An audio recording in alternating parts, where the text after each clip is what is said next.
안녕하세요. 저는 결혼한 지 3년 된 30대 중반의 가정주부입니다. 시어머니가 결혼도 하기 전에 시집간 신우한테 제 재산 내주라며 말도 안 되는 억지를 쓰시길래 재산 대신 남편을 내주었습니다. 남편과 저는 우연히 만났습니다. 아는 언니가 나가기로 한 소개팅이 있었는데 언니가 갑자기 바쁜 일이 생겼다며 저에게 대타로 나가달라고 부탁을 하더라고요. 당시 저는 언니의 부탁을 거절할 수가 없어서 밥이나 한 끼 얻어먹고 와야겠다라는 심정으로 나갔습니다. 그런데 생각보다 남편이랑 말이 너무 잘 통해서 사귀게 되었고요.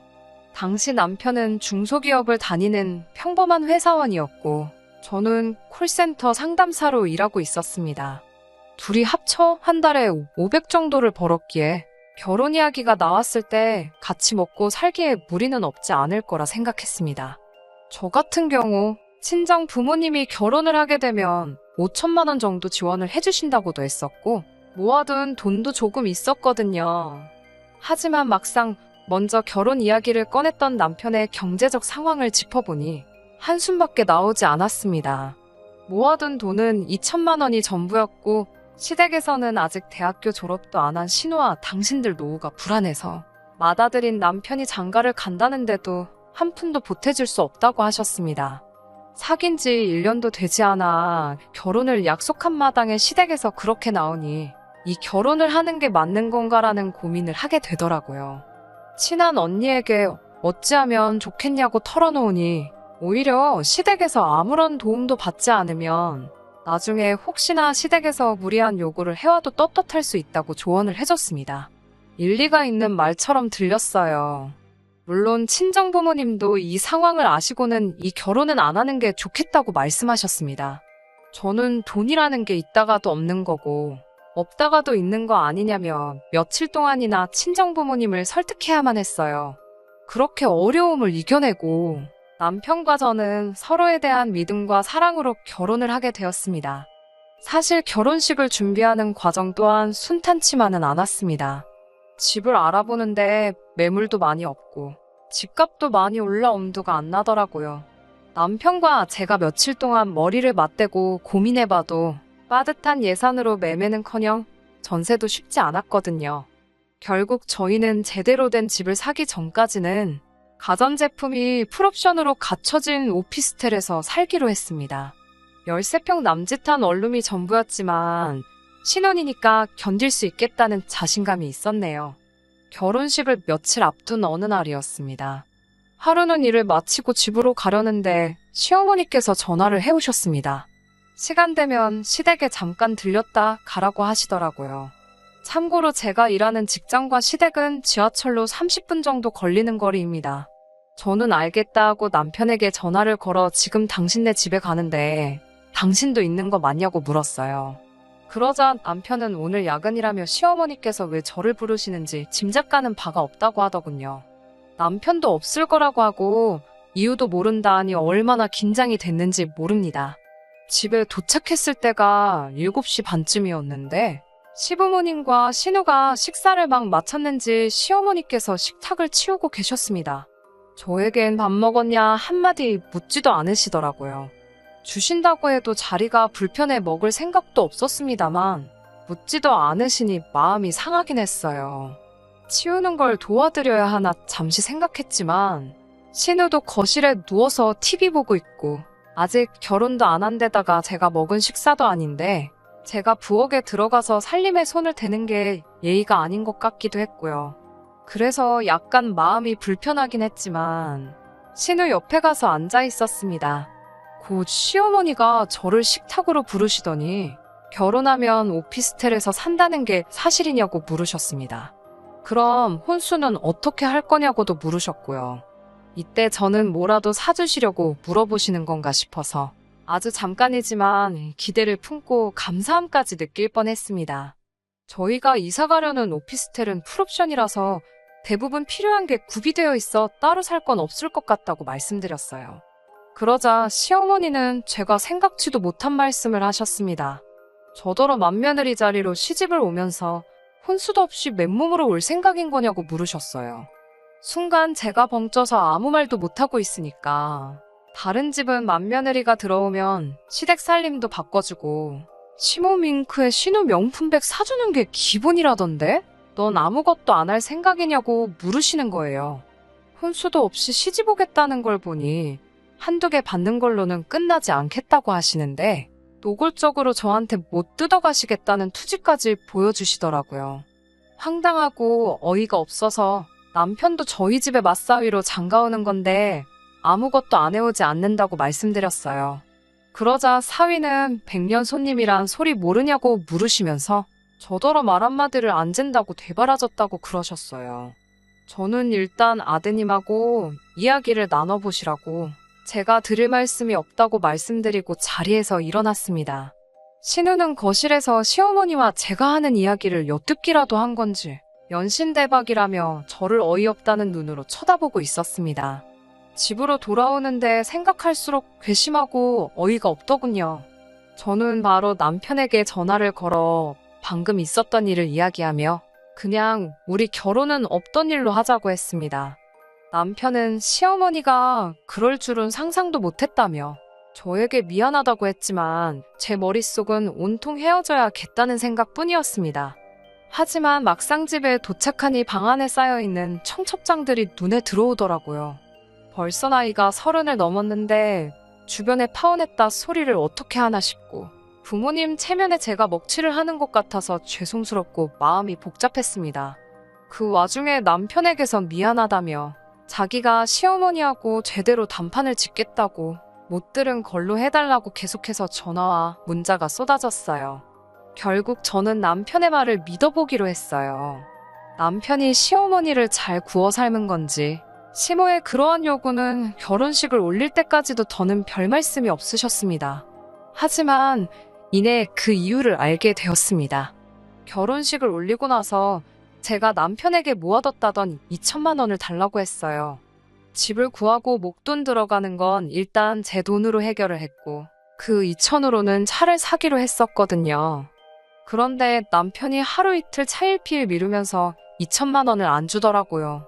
결국 2주 정도 기다리다 계속 주지를 않으니 혹시나 하는 생각에 떠보듯이 혹시 그 돈 어디다 쓴 건 아니겠지 하고 물어봤어요.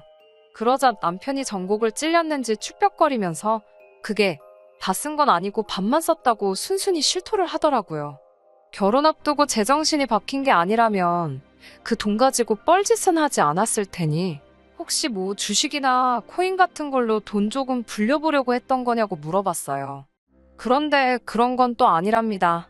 그럼 도대체 뭘 한 거냐고 그 많은 돈이 다 어디 갔느냐 물으니 시어머니가 키워준 값도 안 내놓고 장가를 가냐고 아들 키워놔봤자 소용없다며 나오지도 않는 눈물을 쥐어짜내고 아주 난리도 아니셨답니다.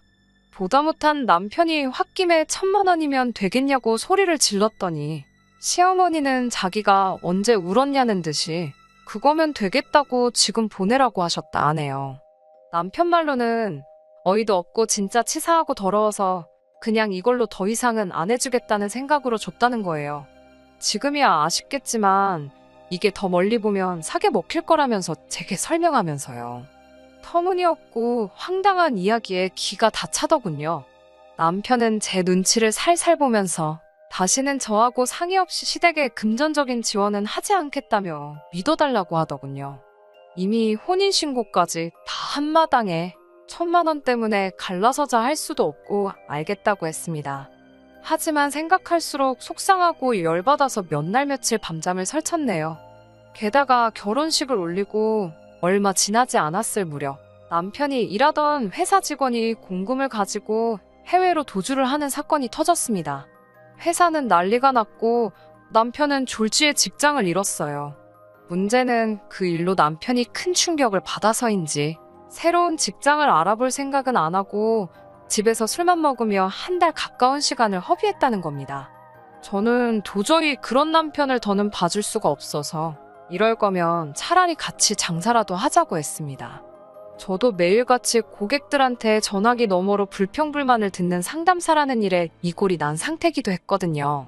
그렇게 남편과 저는 대학가에서 포장마차를 열게 되었습니다. 포장마차 자리도 다 임자가 있다는 소리는 들었지만 정말 뚫고 들어가기 어렵더군요. 그나마 타이밍 좋게 원래 장사하시던 분께서 허리 디스크 수술로 더 이상 장사를 못하겠다고 내놓은 자리를 권리금 700에 살 수 있었습니다. 그런데 포장마차 일이라는 게 정말 보통 힘든 게 아니더라고요.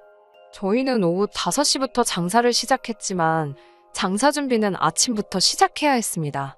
배달비라도 아끼려고 아침부터 직접 이 시장에서 저 시장으로 뛰어다니며 발품을 팔아야 했거든요.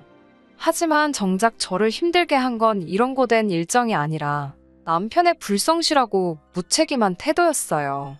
솔직히 처음 한 4~5달은 손해만 보다시피 했어요. 둘 다 장사를 처음 해보는 거다 보니 생각지도 못한 곳에서 실수를 하기도 했고 손님들에게 욕도 먹고 사기도 당하고 정말 별일이 다 있었거든요. 문제는 이런 일이 생길 때마다 저는 이런 경험도 다 피가 되고 살이 된다 생각하고 더 죽기 살기로 장사에 매달린 반면 남편은 하루가 다르게 의지를 잃어가더라고요. 이렇게까지 해서 돈을 벌어야 하는 거냐면서요. 어르고 달래는 것도 하루 이틀이지 장사만으로도 지치고 힘든데 제가 남편 멘탈까지 제가 관리를 하려다 보니 이러다간 제가 먼저 쓰러지겠다 싶었습니다. 결국 저는 남편에게 돈 100만 원만 벌어와도 좋으니 어디 출근할 만한 곳을 찾으라 했어요. 장사는 제가 혼자서 어떻게든 해보겠다고요. 얼마 후 남편은 예전에 같이 일하던 동료의 소개로 다시 일자리를 구하게 되었습니다. 월급도 직책도 예전만 못했지만 본인이 만족해하니 저도 그걸로 됐다 싶었습니다. 게다가 남편이 더 이상 신경 쓰이게 하질 않으니 덩달아 포장마차 매상도 오르더군요. 그렇게 포장마차를 시작하고 2년쯤 되었을 무렵 저는 월 평균 700~800 이상을 벌고 있었습니다. 반면에 남편은 월 200을 간신히 넘기고 있었어요. 분명히 말하지만 이때도 저는 남편과 이혼을 생각하지 않았습니다. 비록 종종 남편이 자기는 엄연히 사무직이고 저는 장사꾼이라면서 마치 직업에도 귀천이 있다는 식으로 말했을 때도 저는 그저 남편이 자존심이 상해서 그러나 싶었고 진심으로 남편을 이해하려고 했어요. 월소득이 안정적으로 자리가 잡혔다 느껴지면서 저는 정식으로 가게를 차려야겠다는 생각을 하게 되었습니다. 아무리 장사가 잘 돼도 포장마차라고 하면 무조건 색안경을 쓰고 보는 사람들이 불편하기도 했고 언젠가부터 제 이름을 내건 프랜차이즈 매장을 여는 목표를 갖게 되었거든요.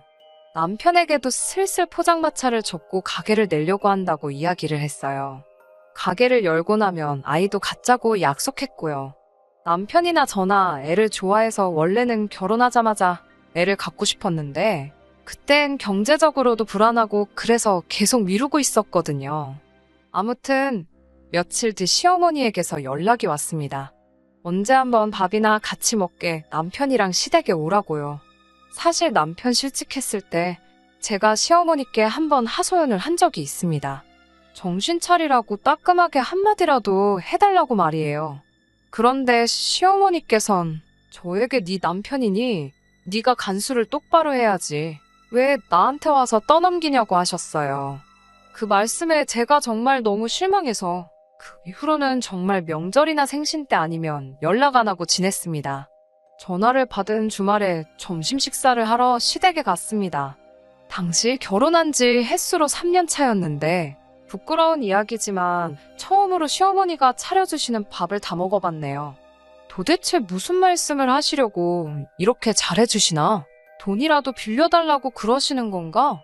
얼마나 빌려달라 하시려고 이러시지 별 생각이 다 들더라고요.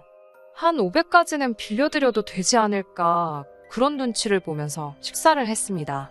이윽고 식사를 마치고 시어머니와 신우 그리고 남편과 저 4사람이 거실에 모여 앉았습니다. 시어머니께서는 저더러 요새 장사하느라 고생이 많다며? 라고 말문을 여셨습니다. 이제 많이 익숙해져서 괜찮다고 하자. 그거 참 다행이라고 하시더군요. 그러더니 그럼 가게 내지 말고 그 자리에서 장사를 좀 더 하는 게 좋겠다고 하시는 거예요. 그게 무슨 소리냐고 물으니 눈에서 꿀이 떨어지는 것 마냥 사랑을 가득 담은 눈으로 신우를 바라보시면서 신우가 아이를 가졌다고 말씀하시더군요. 저는 신우가 남자친구가 있는 줄도 몰랐기 때문에 깜짝 놀랐어요. 하지만 바로 뒤따르는 시어머니의 말씀에 더 놀랐습니다. 결혼할 상대가 신우보다 5살이나 어린, 이제 막 군대를 다녀온 학생이라는 거예요. 그러면서 저더러 가게 $10 일단 달라고 하셨습니다. 빌려달라는 것도 아니고 일단 달라고요. 살면서 신우가 천천히 갚아 나갈 거라면서요. 어찌나 황당한지 웃음이 다 나오더라고요. 그 돈을 제가 어떻게 벌었는데 어떻게 신우한테 주냐고 못 준다고 말했습니다. 시어머니는 마치 절 달래듯이 너는 강단도 있고 똑소리도 나니까 그 돈을 얼마든지 또 벌 수 있지 않냐고 하시더군요. 하지만 당신 딸은 손목도 가늘고 발목도 가늘고 그냥 천상 여자라서 장사 같은 건 생각도 못 한다고. 그냥 집에서 주는 밥이나 먹고 졸리면 자고 온실 속 화초처럼 자라내라서 어디 내놓기도 무섭다고 하시네요. 그러니까 저더러 좀 도와주라는 거예요. 참고로 저희 신우가 저보다 키도 크고 덩치도 더 좋아요. 저는 시어머니께 저희도 이제 아이도 갖고 집도 넓히고 안정적인 삶을 꾸려보려고 한다고 그러니까 신우 일은 어머님과 아버님이 해결하셔야 할 것 같다고 정중하게 말씀드렸습니다. 그런데 남편이 뜬금없이 아이는 천천히 가져도 되지 않냐며 일단은 급한 사람부터 도와주자고 하는 거예요. 시어머니의 뻔뻔한 요구도 어이가 없었지만 남편이 우리의 인생 계획을 마치 손바닥 뒤집듯 쉽게 여긴다는 사실을 충격이었습니다. 게다가 남편은 저더러 돈 몇 푼 번다고 너무 생색내지 말랍니다. 한술 더 떠서는 자기 실직했을 때부터 제가 자기를 무시하기 시작했다고 하네요. 남편 알기를 얼마나 우습게 봤으면 남편을 시장을 다니게 하고 장사를 하게 만들고 그러냐고요. 물에 빠진 사람 구해주니 보따리 내놓으라고 한다는 옛말이 딱 맞더군요. 저는 시어머니와 신우한테 절대로 돈 못 해준다고 딱 잘라서 이야기했습니다. 시어머니는 시집올 때도 맨몸으로 왔지 않냐면서 이제라도 맏며느리 노릇 좀 하라는데 그게 그렇게 싫으냐고. 그럼 당신 아들하고도 살지 말라고 하시더군요. 아마 제가 억울해서 흘린 눈물을 잘못 이해하신 것 같았습니다. 저는 몇 초간 남편을 바라보다가 내라고 대답했습니다. 제가 돈은 죽어도 못 드리겠고 대신 아드님 돌려드리겠다고 했어요. 참고로 지금 사는 집도 시집올 때 저희 친정에서 도와줬고 남편은 꼴랑 1,000만 원 들고 왔는데 그나마도 그 돈을 차 사는 데 썼고 그 차는 댁에 아드님이 술 먹고 운전하다 박살을 냈으니 아무리 궁리를 해봐도 남편 말고는 얹어 드릴 게 없다고요. 그제서야 남편도 시어머니도 이게 아닌데 싶었는지 저더러 죄송합니다 하고 숙이고 들어오면 될 것을 어찌 일을 크게 만드냐고 헛소리를 하더군요. 저는 신우한테도 그 손목이면 한 번에 쟁반 4개씩도 나를 수 있다고 나이 먹었으면 나이값 좀 하고 살라 했습니다. 남편한테는 오늘부터 집에 들어올 필요 없으니까 여기 있으라고 당신 짐은 퀵으로 다 보내주겠다 했습니다. 집에 가려고 가방을 들고 일어나는 순간 시어머니가 돈 좀 버니까 세상이 다 네 발밑 같냐며 제 머리채를 잡으시더군요. 저희 친정부모님도 저 잘하는 동안 제 몸에 손 뗀 적이 없으신데 말이지요.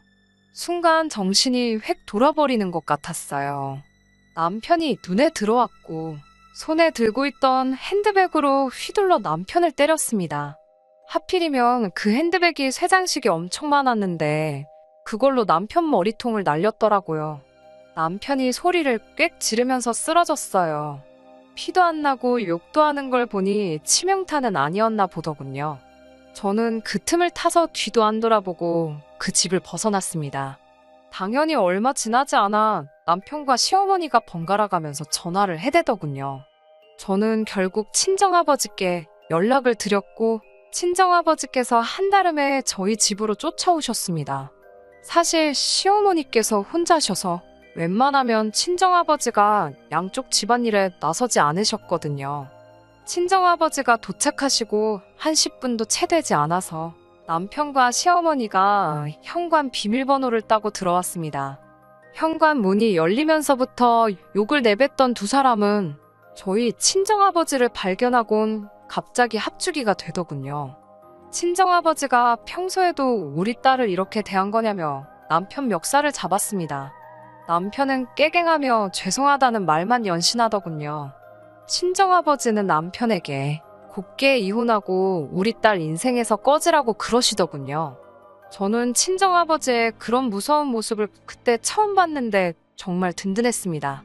그 이후로 한 2주 동안 남편에게 미안하다며 다시 생각해볼 수 없냐는 연락이 왔지만 결국 이혼했습니다. 돈이 없는 것보다도 자격지심이 심한 그 남자를 제가 더 이상 품어줄 수가 없겠더라고요. 저는 남편과 이혼하고 포장마차를 접었습니다. 그리고 목표했던 대로 제 이름 석자를 걸고 가게를 열었습니다. 다른 걸 다 떠나서 남편에게 고마운 것이 딱 한 가지가 있습니다. 남편의 실제가 아니었으면 제 인생의 시작도 하지 않았을 사업을 시작하게 해준 것. 그리고 그로 인해 이렇게 제 이름 달린 가게 하나를 차리기까지 이렇게 성공할 수 있게 계기를 만들어 주었다는 거예요. 이혼하게 된 부분에 대해서는 한 점 아쉬운 게 없네요. 그간 제가 스스로 참아가며 희생을 해준 만큼 남편도 저를 위해 해준 게 하나도 없으니까요. 한 달에 이제 100몇만 원 받는 수입으로 새 식구, 아니 이제 신혼의 애에다가 신우랑 결혼할 남자까지 하면 5식구일 텐데 그 돈으로 평생 행복하게 먹고 살았으면 좋겠다는 생각이 드네요. 끝까지 들어주셔서 감사합니다. 오늘의 사연은 여기까지입니다. 구독과 좋아요, 알람 설정 부탁드리고 더 좋은 사연으로 다시 찾아뵙겠습니다. 감사합니다.